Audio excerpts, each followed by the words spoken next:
Blood dripped down Torstein's forehead as he was dragged to the center of the stone circle. His hands bound behind his back, the Skald looked up at the night sky, where the full moon witnessed his humiliation. "Traitor!" shouted the men who just moments before had been drinking mead while he sang tales of heroic deeds. Now, only the silvered moon knew the truth of his story. Thank you for joining this journey into the shadows of Viking honor and betrayal. This channel is just beginning, and every subscription means the world, helping us reach our first 1,000 supporters and keeping these stories alive. If you enjoy what you hear, please subscribe and leave a comment telling us which city you're watching from. Your voice helps this project grow. Thank you. The dawn arrived slowly over Ravnholm, casting a pale light through the dense canopy of fir trees that surrounded the village like a silent guard. The air was crisp, carrying with it the faint scent of pine resin mingled with the earthy moisture of overnight rain. Torstein Gunlog lay still on the narrow wooden cot inside his modest cabin. The rough-cut planks creaked softly as the wind slipped through the cracks, a low whisper among the shadows. His breath came steady but shallow, his chest rising and falling against the coarse wool blanket. At 32 winters, Torstein had come to know the weight of solitude better than most. Not because he sought it, but because the life of a Skald was often one of both reverence and distance. To his people, he was the voice of their history, weaving tales in bold verses and haunting melodies that echoed the valor and sorrow of their ancestors. Yet, beneath the mantle of respect, there lingered an invisible barrier, a gulf carved by suspicion and silence. As the first shafts of sunlight filtered in, cutting through the dust motes suspended in the dim air, Torstein stretched slowly, his limbs stiff from the hard sleep. His fingers brushed through his tangled, chestnut hair, strands still damp from the mist that clung to the outside walls. The scar above his right brow throbbed faintly, a reminder of a clash long past, but not forgotten. He sat up, the rough texture of the wool against his skin grounding him in the present moment. Outside, the village was beginning to stir. Through the small window, he could see the faint shapes of villagers moving between the smoke-wreathed huts. The early chatter of merchants preparing their wares mingled with the sharp clang of blacksmiths hammering iron into shape. Children's laughter echoed from the far fields where the dew still clung to blades of grass. Somewhere in the distance, the low barks of dogs punctuated the morning's quiet. Torstein rose, his bare feet meeting the cold wooden floor. He moved deliberately, each step measured, as if aware of the fragile balance between himself and the world beyond his door. His clothing, a faded blue tunic embroidered with simple knotwork along the sleeves, hung loosely on his lean frame. The fabric was worn thin from years of wear, but he prized it as a token from Jarl Halfdan, a mark of favor earned through his verses celebrating the clan's victories. He reached for the harper resting against the corner, its polished wood smooth under his calloused fingertips. The instrument was more than a tool. It was a companion through nights of storytelling and long voyages on storm-tossed seas. Though the last expedition west had brought no spoils, it had left its mark on his soul. The memories of crashing waves, salted winds, and the distant cries of sea birds haunted him, blending with the unease that had settled deep within. Torstein's routine was simple, shaped by the cycles of the land and the demands of his calling. After a brief meal of dark rye bread and dried fish, he stepped outside. The chill of the morning air bit at his cheeks, drawing a flush that contrasted with the pallor of his skin. Around him, Ravnholm hummed with life, a small but resilient settlement perched on the edge of the fjord, embraced by steep cliffs and ancient forests. The village was a tapestry of wooden homes, their roofs layered with sod and moss to weather the harsh Scandinavian winters. Smoke spiraled from chimneys, curling skyward in thin, gray ribbons. Torstein's path took him past the forge, where the blacksmith's hammer rang rhythmic and sure. The scent of burning coal and hot metal was sharp, mingling strangely with the sweet perfume of wildflowers growing near the well. As he moved farther into the heart of Ravnholm, the occasional glances cast his way were cautious, even wary. The warm smiles that once greeted him had cooled into polite nods or quick avoidance. It was a subtle shift, but one that stirred a restless fire beneath his calm exterior. His songs had always walked the line between praise and truth, but in recent moons, the truth had begun to weigh heavier. At the communal hall, a wide timbered structure carved with runic symbols, Torstein found Kari Thorsdottir waiting. Her vivid red hair was braided intricately, a contrast to the soft green of her linen dress. Her emerald eyes, usually pools of calm, flickered with unease. The faint smell of herbs clung to her, a reminder of her role as the village's healer and keeper of ancient remedies. "Torstein," she said quietly, pulling him aside into the shadow of a nearby pillar. Her voice was urgent, barely more than a breath. "I have heard whispers from the jarl's council. They speak of you as if you were a serpent in the grass. They say your verses stir unrest, that your words undermine the jarl's will." A tightening gripped Torstein's chest. "I tell only what I see and feel, Kari. The people deserve to know the price of their leaders' choices." She nodded solemnly. "Truth is a blade with two edges. Those in power fear its bite." He looked away, the weight of her words settling deep. The village was no longer a sanctuary but a stage where shadows played tricks on the heart. Even the once trusted allies seemed distant now, their loyalties obscured by unseen currents. The day stretched on with an oppressive stillness, broken only by the distant calls of fishermen and the occasional clatter of a wagon wheel on uneven roads. Torstein moved through the village like a man adrift, each familiar sight now tinged with suspicion. The faces that passed him held secrets, some friendly, others cold and unreadable. In the afternoon, he sought solace near the fjord's edge, where the water lapped against smooth stones with a steady rhythm. The wind carried the salt tang of the sea, mingled with the sharp scent of pine and moss. Here, away from prying eyes, Torstein allowed himself a moment of quiet reflection. His mind drifted to the last voyage west, to the men lost to the sea and the battles that had left scars deeper than those on his skin. The jarl's decisions had been unyielding, often reckless, and Torstein's songs had begun to question that authority, not as an act of rebellion, but as a call for wisdom. Yet, questioning a leader was dangerous in a world where honor was law and loyalty was prized above all. The very verses that had earned him respect now seemed to breed suspicion.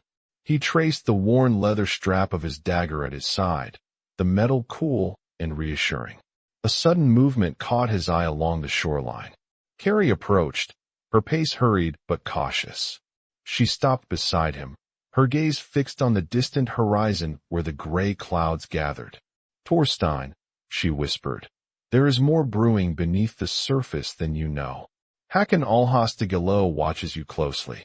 His ambition is as sharp as his blade. You must be wary." Torstein's jaw tightened. Hakon had always been a shadowy presence in the court, cold, calculating, his pale eyes like shards of ice. Unlike the jarl's warmth, Hakon's counsel often carried menace beneath its calm exterior. "I am no traitor," Torstein said quietly, "but truth can be twisted by those who fear it." Kari reached out, her fingers brushing lightly over his arm. "If they come for you, you must be ready. I will help however I can." The afternoon light faded, and as dusk settled, the village began to prepare for the evening feast. Torstein returned to his cabin, where he sat by the small hearth, the flickering flames casting dancing shadows on the walls. His harp rested against a rough bench, its strings waiting to sing. He ran his fingers across the instrument, the familiar touch stirring memories of happier times. Gatherings around roaring fires, laughter, songs of glory and loss told in the glow of countless moons. Now, those memories felt distant, fragile like the thin ice that formed on the fjord in early winter. Outside, the moon climbed higher, silvering the world with its cold light. Only it knew fully the story that was about to unfold. A story not of heroes and villains, but of men and women bound by fate, fear, and the enduring power of the spoken word. The cold night pressed down on Ravnholm like a shroud, the moon's pale light casting long shadows between the rough-hewn cabins. Torstein's breath curled in the frosty air, a silent plume escaping his lips as he walked the narrow path that wound through the village's outskirts. The events of the day weighed heavily on him. His name sullied, trust shattered, and the looming trial that awaited him beneath the stone circle. Yet, amidst the swirling storm of accusations and betrayal, something deeper stirred within his chest. A restless pull, a call to face not only the enemies without, but the ghosts within. The village had grown quiet. Fires flickered dimly behind shuttered windows, and the familiar sounds of daily life were replaced by an eerie stillness. Torstein's footsteps were careful, almost reverent, as he moved toward the forest's edge where shadows gathered thick and the wind whispered secrets through the pine boughs. He sought solitude, a rare companion in these troubled times. But solitude was not to be found. A sudden, soft rustle from the underbrush made him freeze. His hand instinctively moved to the hilt of his dagger, eyes narrowing as he peered into the darkness. The moonlight revealed a small figure crouched near a fallen log, trembling and barely visible beneath a threadbare cloak. A child, no older than 10 winters, with tangled blonde hair and wide, fearful eyes that shone like glass. "Who's there?" Torstein's voice was low, steady, but gentle enough to ease the child's fright. The boy flinched but did not flee. Instead, he shifted, revealing a small bundle pressed tightly to his chest. A bundle that moaned softly, a fragile, miserable sound that pierced the cold night. Torstein's heart tightened. The child's face was streaked with dirt and tears, thin arms clutching whatever precious life was wrapped in rags. "Please," the boy whispered, voice cracking. "Help my sister. She's sick, and no one will come." Torstein's mind raced. The village healer, Carrie, had warned him of dangers beyond the visible, the creeping shadows of fear and suspicion that could leave the weak to suffer. This child was a living testament to that. Yet, the accusations against him had already made him a pariah. To reach out now was to risk further condemnation. Still, the boy's pleading eyes held no deceit, only desperate hope. Torstein knelt slowly, feeling the weight of the moment settle like ice on his shoulders. "Where is she?" he asked. "In the old fisher's hut, by the shore. She's burning with fever, the cold wind bites her." The boy's teeth chattered as he spoke. "Please, Skald. You sing of heroes, but heroes heal too." The irony was not lost on Torstein. He, the voice of valor and truth, reduced to a man caught between survival and compassion. A part of him screamed to turn away, to preserve what little dignity he had left. But deeper still, the Skald's heart stirred with the ancient call to protect, to honor life amidst ruin. He reached out, placing a rough hand on the boy's shoulder. "Lead me." The path to the fisher's hut was narrow and tangled, shadows stretching like grasping hands. Torstein kept his senses sharp, aware that every step carried risk. The hut itself was a ramshackle structure, its wooden planks weathered and cracked by years of salt and storm. A faint, sickly odor hung about it, mingling with the tang of the sea.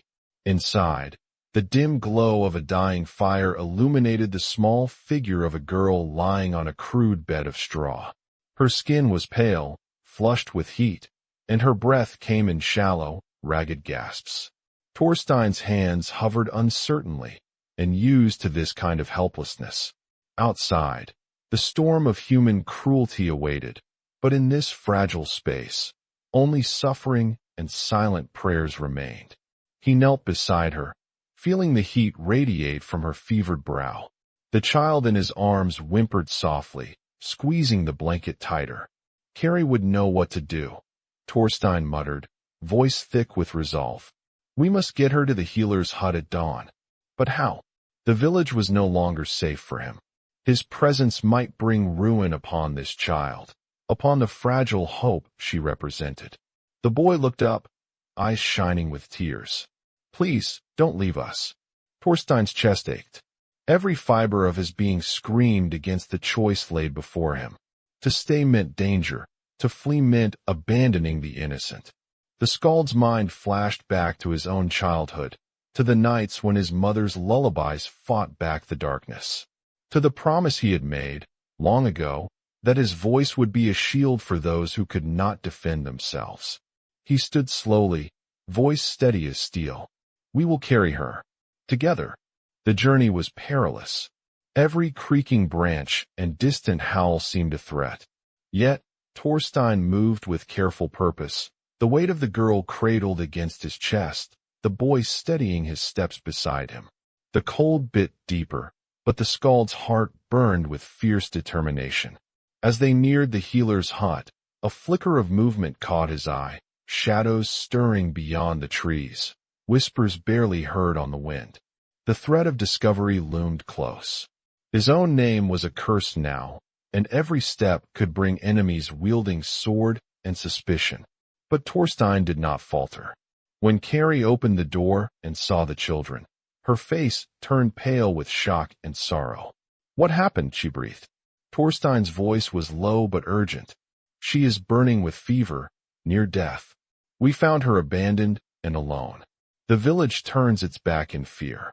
Carrie's hands, stained by years of herbs and healing, moved swiftly to tend the girl.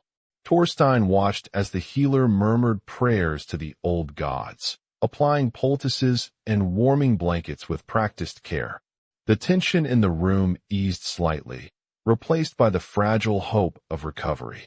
As the first light of dawn crept over the horizon, Torstein lingered outside, the weight of the night settling on his shoulders. The village was waking, a new day promising both redemption and reckoning.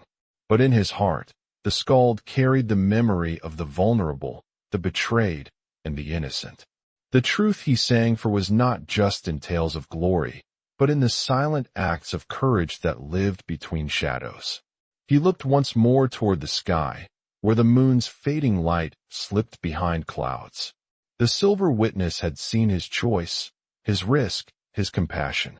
And though chains might bind his hands, no force could shackle the voice of truth that rose within. Torstein knew the path ahead would be harsh. The trial awaited, the voices of accusation louder than ever.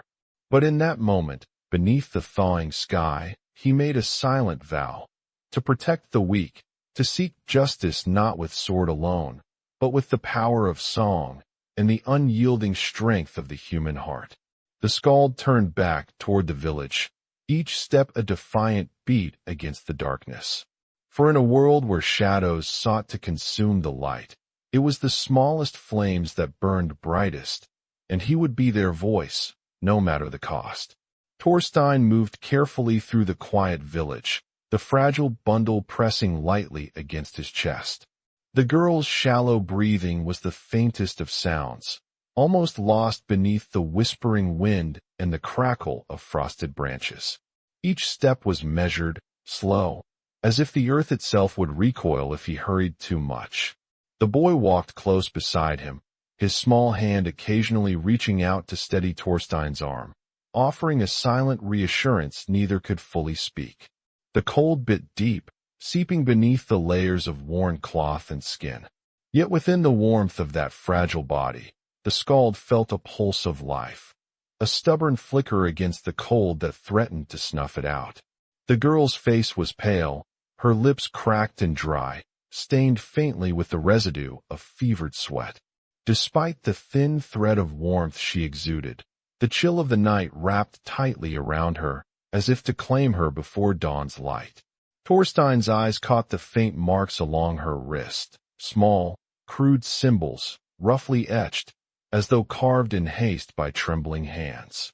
They were unlike the smooth, practiced runes of the village Skald, jagged lines that spoke of a different tongue, a language of pain and desperation. Torstein followed, the boy trailing close, his gaze fixed on the flickering fire that now seemed like a fragile promise of life. Inside the cabin, the air was thick with the scent of dried herbs and smoke, a blend that spoke of ancient remedies and hard-won knowledge. Bundles of lavender and juniper hung from the rafters, their faint fragrance mingling with the faint warmth of the hearth. Torstein's eyes adjusted to the dim light, resting on the simple wooden furnishings, the worn table scarred with knife marks, a small chest bound with iron, and the rough woven blankets folded carefully in a corner. This was a place of refuge, a sanctuary built not with stone or steel, but with the quiet resilience of care. Carrie laid the girl gently upon a bed of thick furs, her hands moving swiftly to remove the damp layers of cloth that clung to the fevered skin. The girl's eyes fluttered weakly, a flicker of recognition or perhaps confusion crossing her pale face. Her breath came in ragged gasps, each one a fight against the cruel grip of illness. Torstein knelt beside her, fingertips hesitating over her clammy hand. The boy crouched nearby, his gaze fixed on the girl with quiet desperation. "She is called Ira," he whispered, voice broken. "From the northern fjords, far beyond the mountains. We fled when the fire came. Our home is gone." The name settled in the cold air, heavy with unspoken loss. Torstein's mind reached out, imagining the harsh winters and rugged cliffs from the far north, where names carried the weight of storms and ice. The boy's broken words painted pictures of a place scarred by fire and fear, their flight a silent echo of the chaos that had swallowed their lives. Carrie nodded slowly, reaching for a small wooden bowl filled with warm water infused with herbs. She dipped the cloth into the steaming liquid, wringing it carefully before pressing it against Ira's flushed cheek. The girl's body shuddered faintly, a tremor of pain or relief impossible to tell. Torstein's gaze met Carrie's briefly, no words needed between them. In that glance hung the unspoken truth. This was no longer just a matter of survival. It was a promise, a vow to shield the fragile thread of life that fate had entrusted to them. The boy moved closer, placing a small, worn wooden pendant into Torstein's hand, a carved figure of a raven, its wings spread wide. "For protection," the boy said softly, eyes shining in the firelight. "My mother gave it to me." Torstein turned the pendant slowly, feeling the rough edges beneath his skin. It was a talisman, worn smooth by time and touch, its meaning deep and ancient. The raven was a messenger, a guide through darkness, perhaps a warning or a blessing. He slipped the pendant into the pocket of his tunic, a silent promise to carry not only this child's hope, but the weight of their story with him. The fire crackled, the flames casting a warm glow that pushed back the creeping cold. Carrie worked steadily, mixing poultices and murmuring prayers to the old gods, her hands steady despite the urgency in the air. The cabin seemed to shrink, the walls closing around them in a cocoon of quiet care. Torstein found a rough cloth and dampened it with water, then carefully set about cleaning the cuts and bruises he had noticed earlier on the girl's arms, signs of a desperate journey, of struggles endured in silence. Each movement was deliberate, a ritual of healing as much as survival. Ira's breathing slowed slightly, the fever's edge softening as warmth and care began to take hold. The boy sat close, wringing his hands but offering quiet comfort, whispering soothing words in the language of their homeland. Torstein listened, the unfamiliar cadence like a song half remembered, a melody of sorrow and hope intertwined. He felt the weight of that song settle deep within, a new story unfolding beneath the harsh sky of Ravnholm. As the night deepened, the cabin grew still except for the soft murmur of Carrie's prayers and the occasional shiver from Ira's fragile form. Torstein sat back, weary but resolute, his eyes roaming the small space that now held these fragile lives. In the quiet, the boy's gaze met his again. There was no need for words. The raw truth hung between them, a shared understanding of loss, fear, and the fragile hope that still lingered. Torstein reached out, placing a steady hand on the boy's shoulder, grounding them both in the moment. "You are safe here," he said quietly. "We will see this through." Outside, the wind sighed through the trees, the distant howl of wolves a reminder of the dangers lurking beyond. But inside the cabin, for a few precious hours, the world was nothing but warmth, quiet, and the slow, steady work of healing. The moon hung high, its silver light seeping through the cracks in the wood, casting long, gentle shadows that danced with the flickering fire. It bore silent witness to a night where trust was born not in grand gestures or bold words, but in the fragile exchange of care, a whispered promise to protect, to heal, and to hold fast against the gathering storm. Torstein finally allowed himself a moment to breathe, the ache in his muscles and the weight of his own burdens momentarily softened by the simple act of kindness. His eyes drifted toward the small window, where frost traced delicate patterns on the glass, a fleeting reminder of the beauty that could still be found amidst the cold. He glanced at Carrie, who sat quietly at the bedside, her hand resting lightly on Ira's before slipping into her bag to retrieve a small vial of amber liquid. "This is a rare balm," Carrie explained softly, "made from the sap of the pine and the honey of the wild bees. It can ease fever and bring strength." Torstein nodded, watching as Carrie administered the remedy, the girl's pale lips parting slightly to accept the bitter taste. The boy's shoulders relaxed a fraction, hope flickering in his dark eyes. For a long time, none spoke. Words seemed too heavy, too fragile for the weight of the night. Instead, there were moments, a shared glance, a faint smile from the boy when Ira's fingers twitched gently, a quiet sigh of relief from Carrie as the fire sputtered softly. Torstein felt the walls of suspicion and isolation begin to crack, replaced by something he had not known in many moons, the fragile warmth of connection. Outside, the moon traced its slow path across the sky, its pale light mingling with the flicker of stars. It watched over quiet promises made in the darkness, promises of protection, of truth, and a hope that even in betrayal, there could be redemption. Torstein leaned back against the rough wooden wall, the raven pendant heavy in his pocket, the weight a reminder of the journey ahead. His fingers brushed once again over his harper resting nearby, a symbol of his voice, his truth. And as the first hints of dawn began to steal the shadows from the night, Torstein closed his eyes, letting the silence speak the words he could not yet sing. For in this fragile moment, beneath the watchful eyes of gods and men, the story was still being written, one whispered breath, one steady heartbeat at a time. The morning sun had barely crested the jagged peaks surrounding Ravenholm when whispers began to stir among the village. The fragile peace that had settled over the cold earth was already fracturing, like thin ice cracking underfoot. News of the Skald's secret journey had slipped through the cracks of silence, carried on uncertain tongues like a ghost drifting through the frosted woods. Some said they had seen Torstein moving under the cover of darkness, carrying burdens not his own. Others recalled the sight of strange children near the healer's hut, pale and trembling, as if the very life had been drained from them. The village was waking to suspicion, and suspicion was a blade sharper than any iron. Torstein felt the weight of unseen eyes closing in with every step he took through the narrow paths between the smoke-blackened cabins.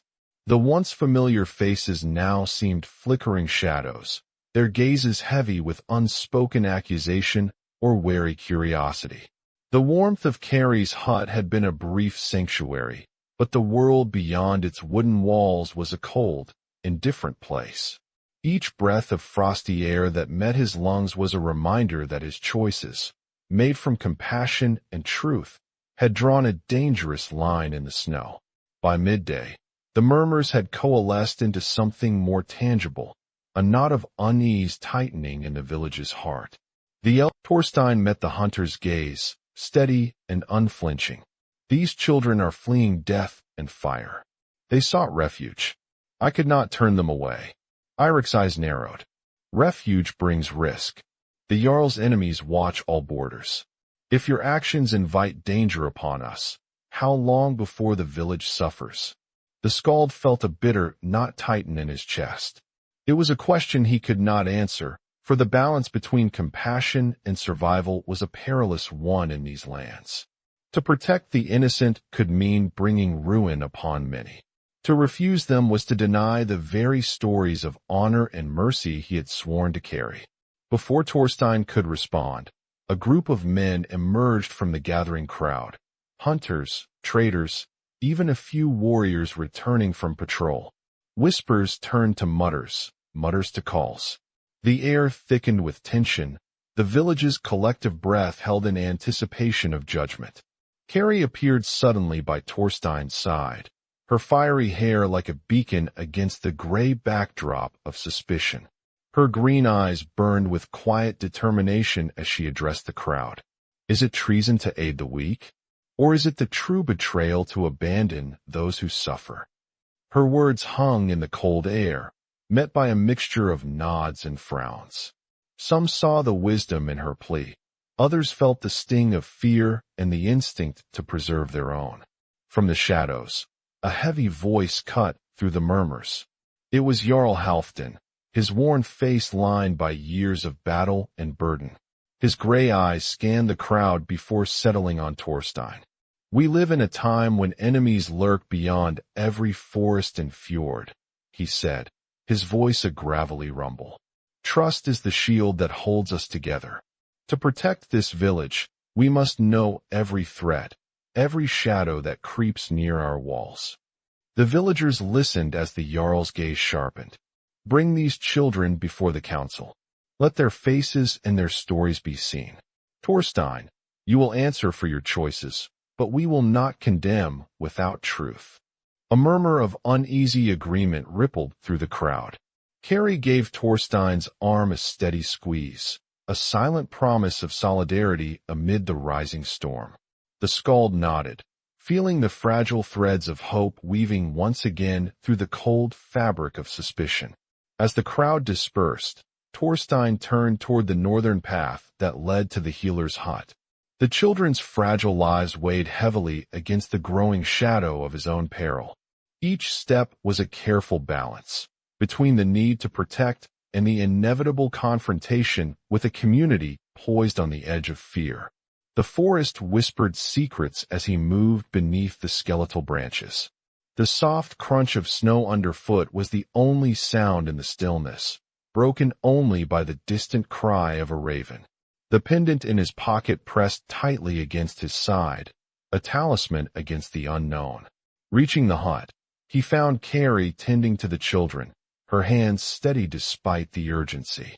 The girl, Ira, rested more peacefully now, her fever ebbing with the healer's care. The boy sat quietly, eyes wide but calm in the presence of strangers. Torstein knelt beside the small forms, the cold air biting at his exposed skin. He could not shake the gnawing feeling that the village's fragile peace was fraying, that forces beyond their understanding were aligning to crush the fragile hope he carried. That night, the stone circle became the stage for a gathering unlike any before. The village elders, the jarl's advisors, and wary neighbors from nearby clans assembled beneath the cold gaze of the moon. Their faces were stern, etched with worry and the hard lines of lives shaped by hardship and war. Torstein stood at the center, his hands still bound though the night air bit sharply against his skin. Around him, torches flickered, casting long shadows that danced across the weathered stones. The weight of accusation and fear pressed down like the cold stone beneath his feet. Voices rose, some seeking truth, others demanding judgment. Questions were hurled like spearheads. Who were these children? What dangers did their presence bring? Could the village bear the risks of compassion in a world ruled by blood and steel? Amid the clamor, a voice rang clear, Sigrid, the jarl's daughter. Her presence was a steady flame of defiance and reason. "We cannot forsake honor for fear," she said, stepping forward. "These children are not the enemy. The real threat lies in betrayal from within." Her words cut through the tension, shifting the eyes of the council toward a deeper truth. The Skald's gaze met hers, gratitude and resolve intertwining in the cold night. Outside the circle, the village awaited the verdict. Banners fluttered in the wind as neighbors and rivals alike watched with bated breath. The fragile balance between mercy and survival, truth and suspicion, hung in the balance. Torstein knew the coming dawn would bring reckoning, not only for his own fate, but for the soul of Ravenholm itself. The path ahead was shadowed, fraught with peril, but beneath the silver light of the moon, a new story was beginning to take shape. A story of courage, betrayal, and the enduring power of truth. And through it all, the moon watched silently, its cold light bearing witness to the fragile flame of justice flickering defiantly against the gathering dark. The moon hung heavy and cold over Ravenholm's stone circle, its pale light casting long, ghostly shadows that stretched like fingers across the frozen earth. Torstein stood at the center, his hands bound behind his back, the coarse ropes biting into his wrists as if eager to break his spirit. The murmurs of the gathered villagers swelled like a restless tide, a mix of suspicion, fear, and simmering anger that threatened to break loose at any moment. Every face that turned toward him was a battlefield of emotions. Some eyes flickered with doubt, others with cold certainty of his guilt. The weight of their judgment pressed down on him more heavily than the bindings. The same people who had once lifted their cups in celebration of his songs now called him traitor, their voices sharp as spears thrown in dark alleys. Across the circle, Jarl Halfdan sat in his carved chair, a towering figure cloaked in the mantle of authority and years. His grizzled beard caught the moonlight, revealing streaks of silver that mirrored the frost on the stones. His eyes, usually steady and commanding, flickered with conflict as they rested on Torstein's face. The lines etched deep across his brow spoke of battles fought both in the field and in the heart. Beside him, Hakon Allhostigalo stood like a shadow come to life, his pale eyes glinting with cold malice, lips curled in a faint, cruel smile. The consul Hyro's presence was a blade hidden beneath fine silk, sharp and deadly. His fingers flexed at his sides, restless as if eager to seize the moment and crush all resistance. The crowd's voices fell into tense silence as the jarl raised his hand, the heavy gold ring on his finger catching the moonlight. The air was thick, brittle with anticipation. "Torstein Gunlog," Halfdan's voice rumbled through the stillness. "You stand accused of betrayal, of stealing sacred maps that guide our ships and safeguard our shores, of putting this village and its people at risk." Torstein lifted his chin, the cold air stinging the small cut above his brow. His voice steadied, carrying the weight of a man who knew the value of truth even when it threatened to break him. "I am no traitor. My songs have always been woven with the threads of loyalty and honor. These accusations are but lies cast by those who fear the truth." Hakon stepped forward, his gaze slicing through the crowd as if daring anyone to challenge him. "Lies? The evidence lies with the Skald's belongings. A fragment of the missing parchment, marked with runes only one in Ravenholm understands." His words landed like thunderclaps, echoing around the circle. "How then do you explain this?" The fragment, held aloft by Hakon's gloved hand, or crude etchings. Torstein's heart tightened. He had never seen those runes before, nor understood their meaning. They were a trap, a poison woven into his very name. Before Torstein could speak, a murmur rippled through the crowd. From the shadows, a figure moved forward, Sigrid Halfdan's daughter, the jarl's daughter, her blue eyes blazing with quiet fire beneath the weight of the moment. Her golden hair, partially braided with blue ribbons, caught the moonlight like threads of flame. "Father," she said, voice clear and unwavering. The crowd's mood shifted drastically, the anger once directed at Torstein now turning like a storm toward the fallen consul Hiro. Hakon's mask of calm cracked, revealing a snarl of desperation as warriors advanced to seize him.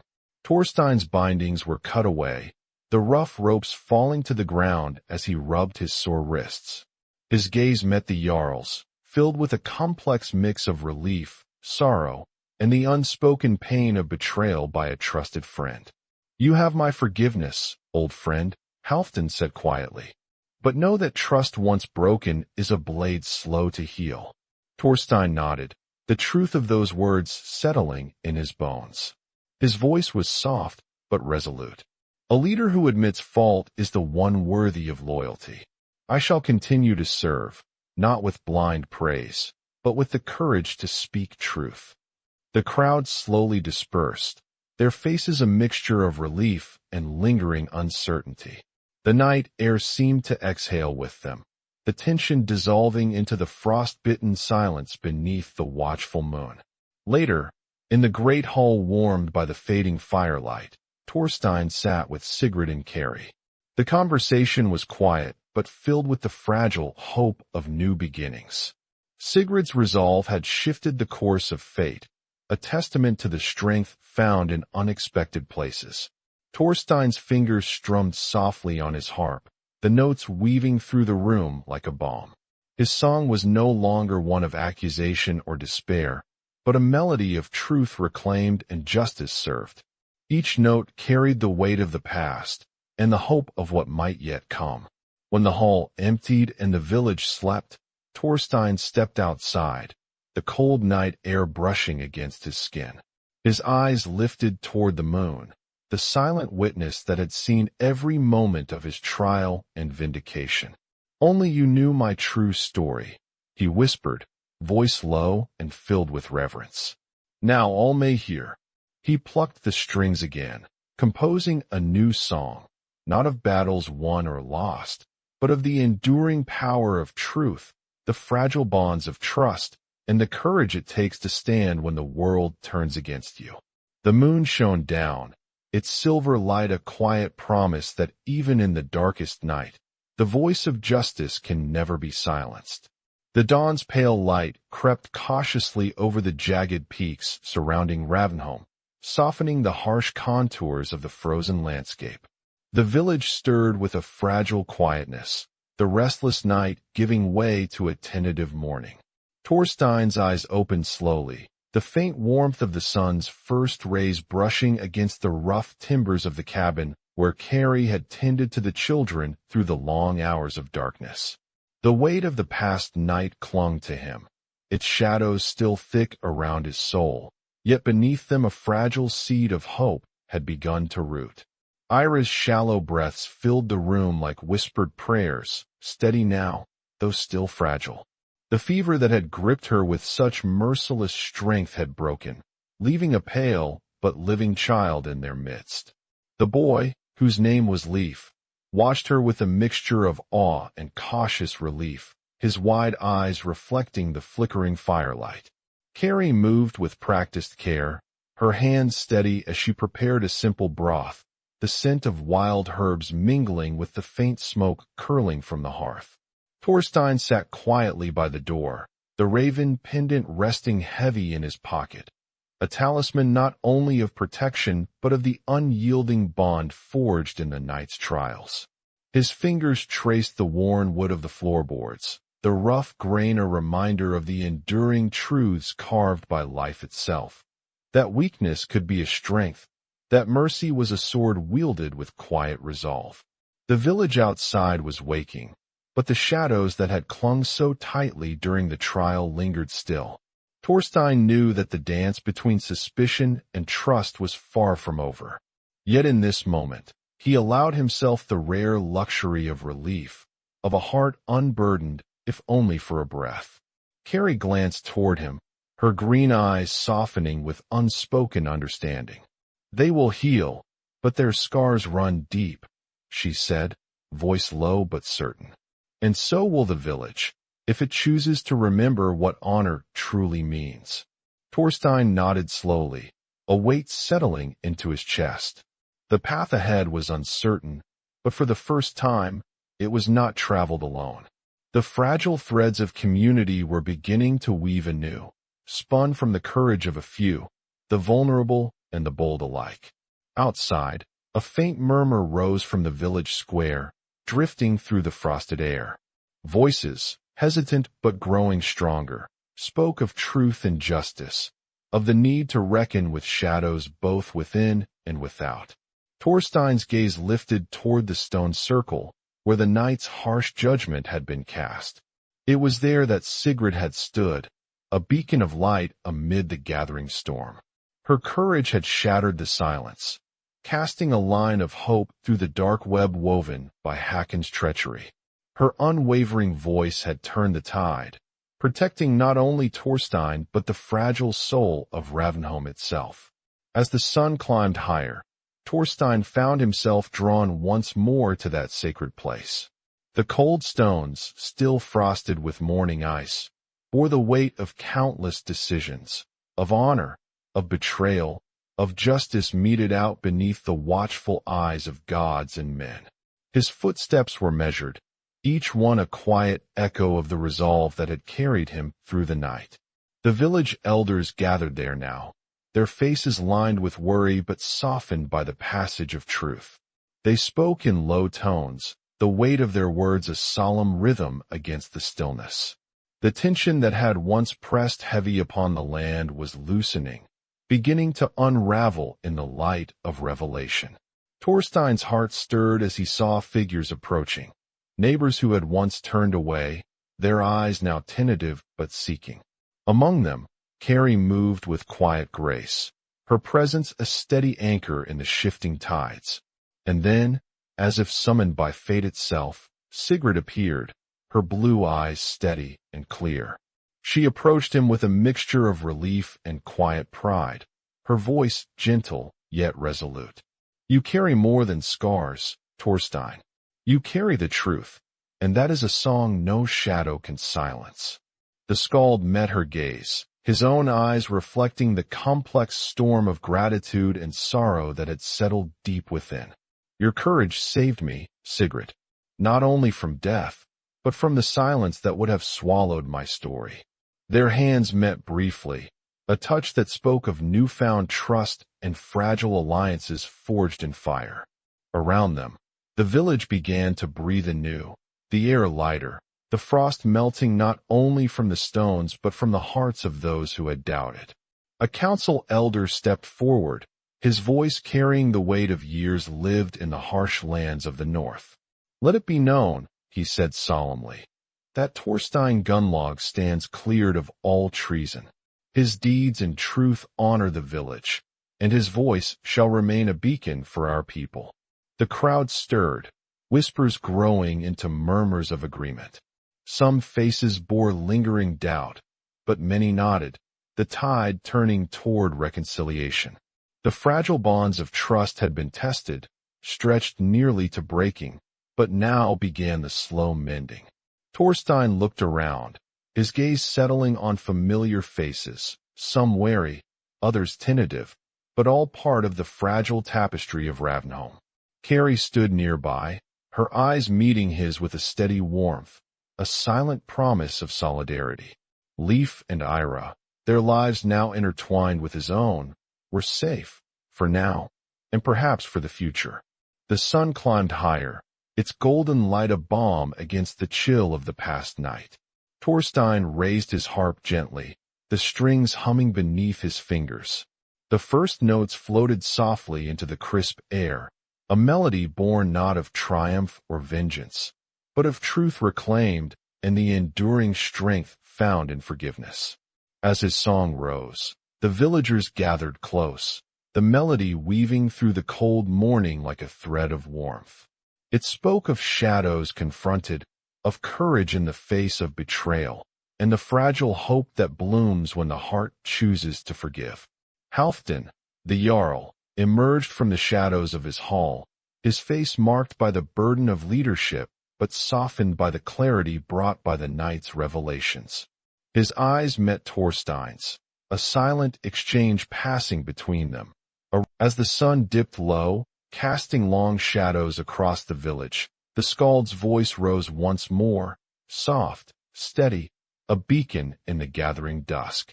The moon would rise again, and with it, the promise that truth, even when veiled in darkness, would never be forgotten. Torstein's story was no longer his alone. It belonged to the village, to the children saved from the cold night, and to the silent witness of the sky. And within that shared tale, the fragile beauty of redemption blossomed, a song that would echo long after the moon had set. The pale light of dawn stretched slowly across the village of Ravnholm, brushing the frost-covered rooftops and the ancient stone circle with a gentle glow.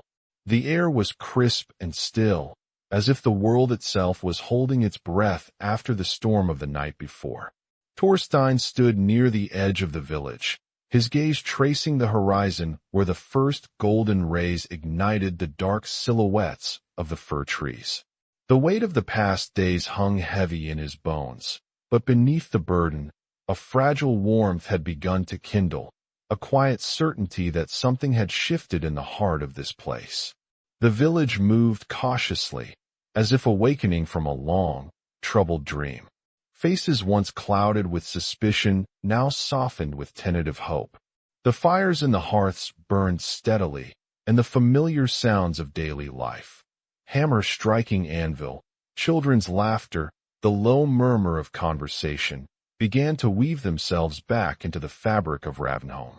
But beneath the surface, something deeper was stirring. A sense of renewal, of promise born from truth and the courage to confront shadow. Torstein's footsteps carried him toward the stone circle, the sacred ground at the heart of the village where justice had been sought and nearly denied. The cold stones, still flecked with lingering frost, seemed less forbidding now, as if the very earth had forgiven the night's harsh judgment. Nearby, a handful of villagers gathered quietly, their eyes reflecting a mix of relief and lingering uncertainty. Among them was Carrie, her red hair catching the morning light, her expression a steady anchor amid the shifting tides. She met Torstein's eyes and offered a small, knowing smile. "The dawn is kinder than the night," she said softly, her voice carrying the warmth of healed wounds and unspoken understanding. Torstein nodded slowly, the lines of tension around his eyes easing for the first time in many moons. "And perhaps the light has a way of showing us what we could not see before." The healer's gaze drifted toward a small figure approaching along the path. Leif, the boy from the northern fjords, now walking with more assured steps, his face brightened by the fragile hope of healing. Behind him came Ira, the girl whose battle against fever had seemed so desperate, now resting lightly on Carrie's steady arms. The villagers watched quietly as the children made their way into the heart of Ravnholm, not as strangers or burdens, but as part of the village's fragile new beginning. Whispers of acceptance rippled like a gentle breeze, carrying with them the promise that compassion could be woven into the fabric of survival. Torstein's heart swelled with a quiet pride. These children, once shadows on the edge of the world, were now threads in the tapestry of his people.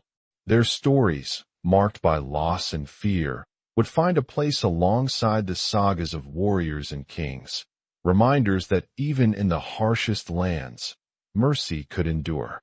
He allowed himself a brief moment to touch the raven pendant tucked within his tunic pocket. Its worn edges pressed against his skin, a silent bond, a talisman of the journey that had brought him here. The raven, messenger of the gods, symbolized not only protection but the passage from darkness into light. Torstein knew the path ahead would remain fraught with challenges, but in this moment, he dared to believe that the village's heart was healing. As the sun climbed higher, the jarl's hall began to stir. From its shadowed doorway stepped Halfdan, the aged leader whose heavy burden had been lightened by the revelation of truth. His graying beard framed a face etched by decades of battle, leadership, and now, a newfound humility. He approached Torstein, his steps slower but steadier, eyes reflecting a deep respect. "Skald," he said, voice rough but sincere. "Your words have always carried the weight of our people's soul. Last night, they carried truth. I owe you more than apology. I owe you renewed trust." Torstein met the jarl's gaze, the flicker of old friendship mingling with the scars left by betrayal. "A leader who listens is a beacon in the dark. May your path be guided by wisdom and the courage to face the shadows within." Halfdan allowed a rare, tired smile to touch his lips. "Together, we will forge a future where truth is not feared but embraced." The two men stood quietly for a moment, the silence heavy with unspoken promises and the fragile hope of reconciliation. Around them, the village began to gather in earnest, the communal spirit rekindling like embers stirred to flame. The great hall filled once more with the echoes of voices, stories told, laughter shared, cautious plans whispered. Torstein's harp rested nearby, silent but ready to sing anew. Among the crowd, Sigrid moved with quiet determination, her presence a steady force of renewal. Her eyes met Torstein's across the room, a shared understanding passing between them, the knowledge that courage was often found in the smallest acts, and that the future was theirs to shape. Later, as the evening settled in and the stars began their silent vigil over Ravnholm, Torstein found himself alone beneath the vast sky. The moon, a slender silver crescent fading into the dawn, hung low and delicate. He lifted his harp, fingers brushing the strings with gentle reverence. The first notes rose softly, weaving through the still air, a melody not of battle cries or ancient glories, but of healing, forgiveness, and the enduring power of truth. The music carried the weight of the village's trials and the promise of its renewal. It spoke of a world where shadows might gather, but light would always find a way. As his song unfolded beneath the watchful stars, memories of the past mingled with hopes for the future. The faces of those he had sworn to protect, the voices that had stood beside him, the fragile lives saved from the cold night. Each note was a tribute to their courage, a testament to the strength found in truth and the fragile beauty of redemption. The village of Ravnholm slept beneath the moon's gentle gaze, wrapped in the fragile warmth of a new beginning. Torstein's voice, carried by the wind and the quiet night, became a thread woven into the dawn, a song that would echo long after the stars had faded, a reminder that even in the darkest hours, justice and compassion endure. In the days that followed, the village changed in subtle but profound ways. The walls of suspicion crumbled slowly as old wounds began to heal. Elders who had once doubted Torstein's loyalty shared stories of his past deeds, reminding the younger generations of the Skald's true heart. The children from the northern fjords were welcomed into the community, their presence a living symbol of mercy and resilience. Carrie's herbal remedies and gentle care became sought after more than ever, her role deepening beyond healer to guardian of hope. Leif and Ira, once strangers, now played alongside the village children, their laughter weaving a new melody into the life of Ravnholm. Torstein himself found renewed purpose, not only as a skald who preserved history, but as a man who had lived its harsh lessons. His songs grew richer, layered with the complexity of truth and the subtle bravery of speaking it aloud. The harp's strings sang of shadows faced and light reclaimed, carrying the village's story far beyond its frozen borders. One morning, as winter's grip softened and the promise of spring whispered through the fir trees, Torstein stood once more at the fjord's edge. The wind tugged gently at his hair, the scent of salt and pine filling the air. His gaze drifted across the waters, where fishing boats prepared to set forth under clear skies. Around him, the village stirred with new energy, a community bound not by fear, but by the courage to face the unknown together. At his side, Carrie offered a warm smile, her eyes reflecting the same quiet strength that had carried them through the darkest nights. You have given them more than songs and stories. The village of Ravenholm settled into a quiet calm as twilight deepened into night. The air was crisp, carrying the faint scent of pine and damp earth, a reminder that even as winter loosened its grip, the land remained watchful and untamed. Torstein stood alone at the edge of the stone circle, the place where fate had turned so sharply in his favor just days before. His gaze lifted toward the heavens, where the moon hung like a cold sentinel, its silver light tracing the contours of his weathered face. He felt the weight of his journey pressing softly against his chest, not as a burden, but as a solemn reminder of the fragile threads that bind a man to his people and to truth. The ropes that had once cut into his wrists had been cut away, yet the marks they left lingered like silent echoes of betrayal and resilience. In the stillness, the Skald's fingers brushed along the worn wood of his harp, the familiar texture grounding him in the present moment. His thoughts wandered to the paths he had walked, paths shadowed by suspicion, strewn with the jagged stones of false accusation and fear. How swiftly the faces of friends had shifted, turning from warmth to coldness, their voices once lifted in song now raised in condemnation. He recalled the sharp edge of Hakon's betrayal, a blade hidden beneath the guise of counsel, striking at the heart of the village's trust. Yet, through it all, the truth had found its way, carried on the steady breath of courage and the steadfast voice of those who dared to speak it. Sigrid's intervention had been a beacon in that darkness, a fierce light that cut through deception and planted the seeds of justice. Her words had not only saved him, but had reminded the village that honor was not the absence of doubt, but the willingness to confront it. Carrie's unwavering support had been the quiet strength beneath the storm, a testament to the power of loyalty forged in compassion rather than fear. Torstein's gaze drifted downward, falling on the small raven pendant nestled within his tunic. The talisman was worn smooth from years of touch, a symbol of both protection and the unyielding spirit that had carried him through the night's trials. The raven, messenger of Odin, had been a silent companion on a journey fraught with shadows, and now it bore witness to a story reborn. The Skald exhaled slowly, the breath misting in the cold air. His voice, when it finally rose, was low and steady, a whisper meant for the night alone.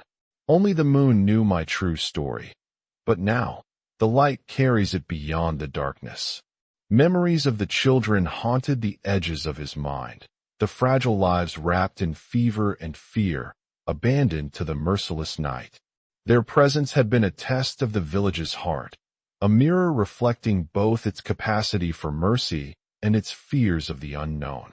In saving them, Torstein had risked everything, becoming a target for suspicion and betrayal. Yet, in that choice lay the essence of his song, not one of glory on the battlefield, but of courage in the face of uncertainty and the quiet strength found in protecting the vulnerable. The village's slow awakening was a fragile promise, fragile as the first shoots of spring breaking through frost-hardened soil. Old wounds began to mend, stitched together by shared experience and the tentative hands of forgiveness. Torstein understood that trust, once fractured, is slow to heal, but not impossible. It was a lesson etched into every line on the jarl's weathered face, and into the deep blue of Sigrid's determined eyes. He thought of Halfdan, the jarl who had borne the heavy crown of leadership, weighed down by the burden of decisions that could mean life or death for his people. The man's apology had been quiet but profound, a testament to the humility born of understanding one's own fallibility. Torstein knew that true strength lay not in unyielding command, but in the willingness to listen, to admit error, and to seek wisdom beyond pride. As the village's firelight flickered behind shuttered windows, Torstein's fingers found a gentle rhythm on his harp strings.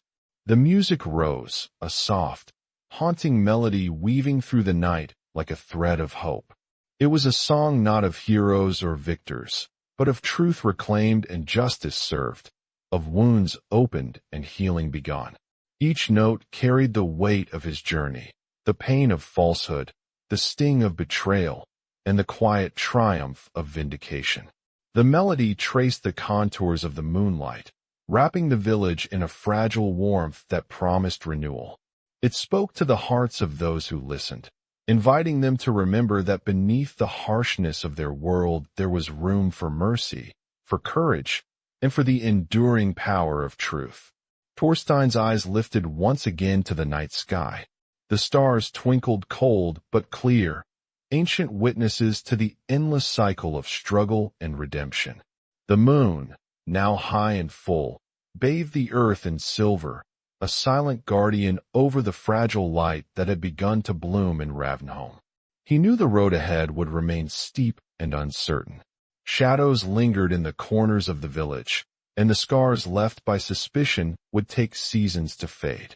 Yet, beneath the weight of those challenges, a quiet resolve had taken root, a resolve to speak truth, to protect the weak, and to hold fast to the fragile bonds that bind them all. Torstein's heart was heavy with the knowledge that justice is rarely swift or simple. It is a path walked carefully, with the weight of many lives pressing upon each step. But it is also a flame that, once kindled, burns steady, guiding those who dare to follow its light through the darkest of nights. His song softened to a whisper, a final offering to the night. In the end, it is not the sword that shapes a people, but the stories they choose to tell, and the courage to sing what is true, even when the world turns away. As the last notes faded into the stillness, Torstein felt the stirrings of something new, a fragile hope that, like the dawn, would come slowly but surely. The village of Ravnholm would remember, and in that remembering, it would find strength. He sheathed his harp and turned toward the village, the path ahead illuminated by the soft glow of the moon and the unwavering light of truth. For those who listen closely, the Skald's story is a reminder that even in the coldest and darkest times, a single voice can pierce the silence, and that the power of justice, like the moon itself, is eternal, shining quietly through the ages. If you have followed Torstein's journey, consider taking a moment now to reflect on the truths we carry in our own lives, the stories we dare to tell, and the courage it takes to stand for what is right. Your voice, like his song, matters. Thank you for walking this path with us beneath the watchful moon. If these stories speak to you, join us by subscribing and sharing your thoughts below. The tales of honor, betrayal, and redemption are far from over. In the quiet between fire and frost, remember this. Sometimes, the bravest warriors are those who wield words with the courage to change a world. And so, the moon will rise again, bearing witness to the endless dance of shadow and light, where truth, in all its fragile beauty, will always find its way home. If you enjoyed this video, don't forget to subscribe. We're just getting started and we really need your support. And may the gods grant you a legendary life.